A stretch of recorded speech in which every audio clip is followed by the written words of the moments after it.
Just a disclaimer before I start the video, I'm not making this video with the intention to harass or belittle any person. This video is purely satire and should not be taken literally. Enjoy. So today we're going to take a look at The Real Ones, the new single by the rapper J-Wizzy. My goal today is to develop an understanding of the lyrics that many may overlook with only a few listens. I gave it numerous listens myself, and I think that after an exhausting amount of hours expended on analysis, I feel confident enough in my interpretation. Without further ado, let's begin. Yo, my boy DT, he can shoot the three. J-Wizzy really jumps in quickly to set the scene of his first character, DT. By proclaiming that DT can shoot the three, he implies that he can shoot a basketball under the anticipation of scoring 3 points, presumably in a single shot. This point is detailed further in many lyrics of the song. DT on the streets, DT on the streets. Yeah. Moving on, J-Wizzy wants you to know that DT isn't some superstar with his name known. This could hint at why his initials, or possibly a nickname, is used rather than his actual name. J-Wizzy wants you to know that DT is a common folk capable of accomplishing things above the ordinary. He doesn't need recognition for what he does, because, well, he's DT. DT earning that money from the farm and garden. In my personal opinion, I think this line follows the previous perfectly.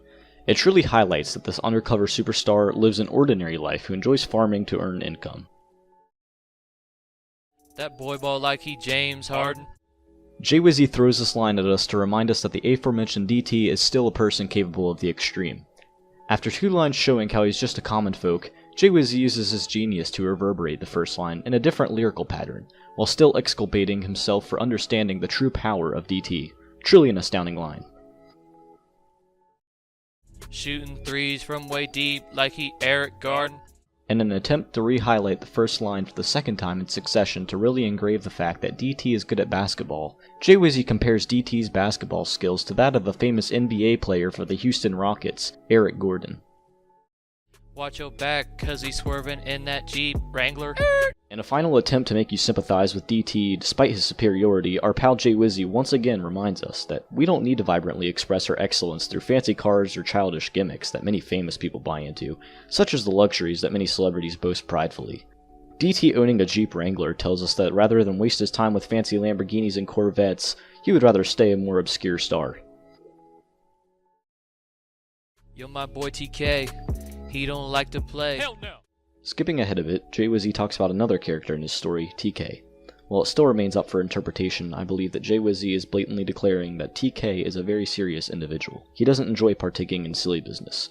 Clearly, TK is just not one to accept any sort of tomfoolery. Yeah. TK isn't gay. On a more controversial note, J-Wizzy wants you to know that TK does not engage in a nature of homosexuality, implying that he could possibly be a heterosexual. On a flip side of the coin, J-Wizzy may be using the term in a more figurative sense of negative connotation, recalling how TK does not like to play. A third interpretation, a fairly negative or depressing one for that matter, would be that TK is not happy, alluding to the rare definition of gay meaning happiness.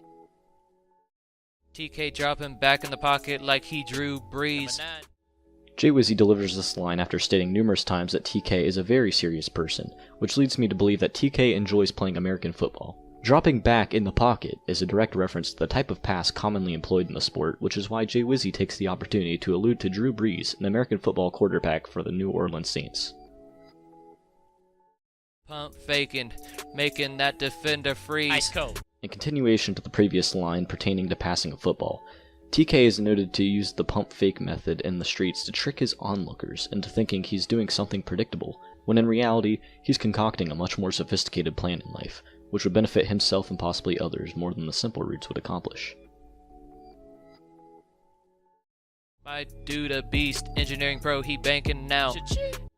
Just as J-Wizzy displayed the silent genius of DT previously, he shows a side of TK that we were unaware of prior to this point. We gain intel that TK is actually earning a substantially large profit from an engineering profession. He most likely makes more money than the common folk, which could be the inspiration for including the story of TK and his passion for simple hobbies such as American football, while still reminding J-Wizzy's listeners that he knows people all around us who are secretly doing way better than we may believe on a surface level, camouflaged by all the generic coding of typical American lifestyle. Yo, my boy CM, you'll be seeing him. In a short contrasting line, J-Wizzy prepares us for the closing line of the song by introducing one last individual, CM. He repeats the fact that you'll be seeing CM and to be prepared for the story. CM might be gay. CM might be gay. By dropping this final bombshell of a line on the listeners, J-Wizzy shows us that we really can't know for sure who is just an ordinary bystander in the game of life, and that who is secretly a TK or a DT possibly, someone who's successful in the peace of silence. By stating that the new character might be gay and not providing any further information in the song, J-Wizzy closes his tales by reminding us that we cannot know in total truth of the lifestyle that a person might live. J-Wizzy has spent an enormous quantity of time researching and applying lyrics to encapsulate the underlying moral that we should not be so shallow and judgmental of the people around us, as there's more often another side to them, that we remain oblivious as a consequence to human ignorance. Yeah, he might actually